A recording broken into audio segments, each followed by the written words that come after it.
भारत की स्थिति इस समय ऐसी है कि उसके अड़ोस पड़ोस में जितने भी देश हैं वो सब किसी न किसी विवाद में या क्राइसिस में फंसे हुए हैं। पाकिस्तान में क्या हो रहा है आपने देख लिया। नेपाल की स्थिति लगातार खराब होती जा रही है। नेपाल के पास भी पैसा समाप्त हो रहा है, उनका जो विदेशी पूंजी है वो भी कम होती जा रही है। भारत के पड़ोसी देशों में बढ़ती राजनीतिक और आर्थिक अस्थिरता ने अब हम सब की चिंताएं बढ़ा दी हैं। पाकिस्तान में अब एक परिवार की सरकार आ गई है और वहां ISIS का खतरा बढ़ रहा है। चीन एशिया के क्षेत्र में बढ़ती अस्थिरता की वजह से अपनी परमाणु शक्ति का विस्तार कर रहा है। नेपाल में विदेशी मुद्रा भंडार घटने से जरूरी चीजों के आयात पर भी रोक लगानी पड़ी है। और श्रीलंका का हाल तो आप जानते ही हैं। लेकिन अब श्रीलंका के आर्थिक संकट ने भारत की चिंताओं को भी बढ़ा दिया है। श्रीलंका के लोग अब अपनी जान बचाने के लिए भारत में शरण लेना चाहते हैं और पिछले 2 हफ्तों में समुद्र के रास्ते वहां के बहुत सारे नागरिक भारत के तमिलनाडु राज्य में शरण ले चुके हैं। अगर श्रीलंका में जल्द हालात नहीं सुधरे तो ये पलायन काफी गंभीर रूप ले लेगा और संभव है कि हालात ठीक वैसे ही बन जाएं जैसे श्रीलंका में गृह युद्ध के दौरान थे। 1983 से 2009 के बीच जब श्रीलंका में liberation tigers of Tamil Eelam यानी LTT और श्रीलंका की सेना के बीच लड़ाई चल रही थी, उस समय 1990 से 2009 के बीच श्रीलंका के 16 लाख नागरिक भारत में आ गए थे, जिसकी वजह से दक्षिण भारत के शहरों में अस्थिरता और हिंसा का माहौल बढ़ गया था। इसलिए आज हमने श्रीलंका के जाफना से आपके लिए ग्राउंड रिपोर्ट तैयार की है, जहां मछुआरे समुद्र के रास्ते भारत आना चाहते हैं। हालांकि श्रीलंका की सेना इन लोगों को रोकने की पूरी कोशिश कर रही है, लेकिन कब तक रोक पाएगी?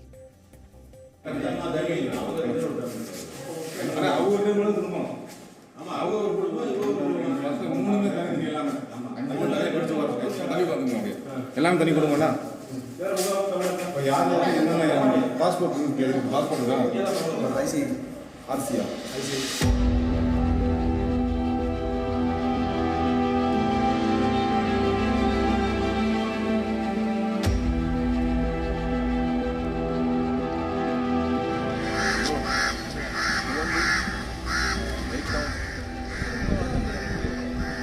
इस वक्त मैं श्रीलंका के जाफना में मौजूद हूं और जाफना के जो हालात हैं, यहां आर्थिक संकट की वजह से पलायन भी लगातार हो रहा है। यहां के स्थानीय लोगों का कहना है कि सिविल वॉर में जिस तरह से जाफना के लोगों ने भारत की तरफ पलायन किया था, कुछ उसी तरह से यहां के स्थानीय लोग एक बार फिर भारत की तरफ पलायन कर रहे हैं आर्थिक संकट की वजह से। इनके पास खाने के लिए भोजन नहीं है, हाथ में पैसे नहीं हैं, कमाने के लिए काम नहीं बचा है क्योंकि डीजल उपलब्ध नहीं है, तो ये मछली बेचने या पकड़ने के लिए अपनी नाव चला नहीं पा रहे हैं। Fisherman and normal people sir, they are going to India because he don't to work electricity problems or 8 hours are electricity no, then many shops are locked. Oh, they didn't go to work, so they again to go to India to eat food. देखिए कितना बड़ा संकट है। खाने के लिए इन्हें श्रीलंका से इंडिया की तरफ रुख करना पड़ रहा है, क्योंकि कुछ दिनों पहले आपने भी खबर सुनी होगी, 7-8 परिवार के लोग यहां से पलायन करके रामेश्वरम पहुंचे थे, धनुषकोटी, क्योंकि उनके पास खाने के लिए सामान नहीं था, यहां बिजली उपलब्ध नहीं है, पैसे उपलब्ध नहीं हैं, तो यहां से पलायन भी जाफना से लगातार हो रहा है। और ये फैमिलीज जो यहां पर मछुआरों की हैं, उनका ये कहना है कि ये एक बार फिर से भारत की तरफ पलायन करने की कोशिश कर रहे हैं, यहाँ से भारत की तरफ जाने की कोशिश कर रहे हैं, क्योंकि इनके पास न पैसा है, न खाना है, न काम काज बचा है। और ये समय कब तक ऐसा रहेगा ये किसी को नहीं पता है, और इसीलिए ये लोग यहाँ से दोबारा भारत की तरफ जाना चाहते हैं। यहाँ पर लगभग 4000 की संख्या में नाव हैं, जिसका इस्तेमाल किया जाता है मछली पकड़ने के लिए। ये अपना कारोबार इन नावों के माध्यम से करते हैं, लेकिन डीजल की कमी के कारण यहाँ पर ये नावें नहीं चल पा रही हैं। Climate problem, then diesel problem, difficult problem in diesel. Main problem difficult is a diesel problem. इस वक्त मैं श्रीलंका के जाफना में मौजूद हूं और ये जाफना फोर्ट है। इसके आसपास के इलाके पर भी लोगों को कई तरह की समस्याएं आ रही। मैं आपको एक तस्वीर यहां पर दिखाता हूं जहां मैं मौजूद हूं जाफना फोर्ट के पास। आप देखिए कि केरोसिन सेंटर है जहां पर केरोसिन फिलहाल खत्म पड़ा हुआ है। यहां आपको लाइन में लोग नहीं दिखाई पड़ेंगे, लोगों की जगह डिब्बे आपको दिखाई पड़ेंगे।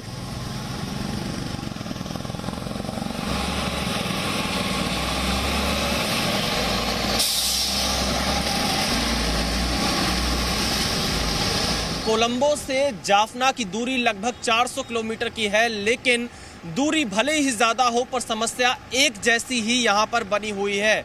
जो समस्या हमने कोलंबो में देखी, कुछ वैसी ही समस्या हमको यहाँ जाफना में दिखाई दे रही है। हम इस वक्त एक पेट्रोल पंप के बाहर मौजूद हैं और यहाँ पर भी डीजल पाने के लिए काफी इंतजार लोगों को करना पड़ रहा है। और जाफना में आप देखिए पेट्रोल पंप के बाहर एक लंबी लाइन आपको यहाँ पर भी दिखाई देगी। सेम तस्वीर जो कोलंबो की, कुछ वैसी ही तस्वीर आपको यहाँ जाफना में इस वक्त दिखाई पड़ेगी। एक लंबी लाइन लगी हुई है। ये पूरे श्रीलंका पर इकोनॉमिक क्राइसिस आया हुआ है, आर्थिक संकट आया हुआ है और इस संकट का असर न सिर्फ कोलंबो बल्कि जो इनके बिल्कुल अंतिम हिस्से हैं श्रीलंका के जाफना, क्योंकि इसके बाद यहाँ से कुछ ही दूरी पर अगर आप समंदर का रास्ता देखेंगे तो भारत शुरू हो जाता है रामेश्वरम से। और यहाँ जाफना में भी आप किस तरह की स्थिति है वो हम आपको दिखा रहे हैं। जो यहाँ पर बसें हैं पब्लिक ट्रांसपोर्ट की, वो भी डीजल के लिए लाइन में खड़ी हैं।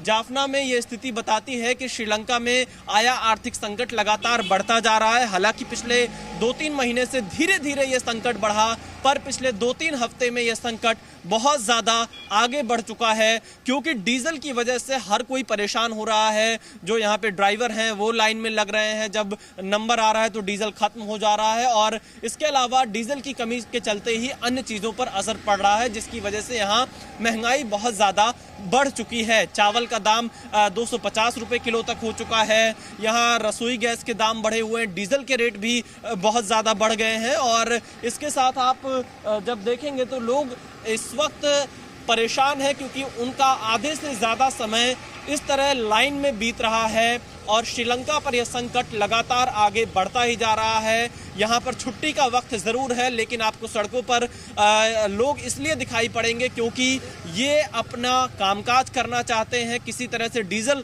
पाकर अपने व्यवसाय को आगे बढ़ाना चाहते हैं, जिसमें बड़ी मुश्किल इस वक्त सामने आ रही है। कैमरामैन शंकर सेन मलिक के साथ Vishal Pandey, Zee media, Jaffna, Sri Lanka. Presenting B News app, available on Google Play and App Store. Download it now.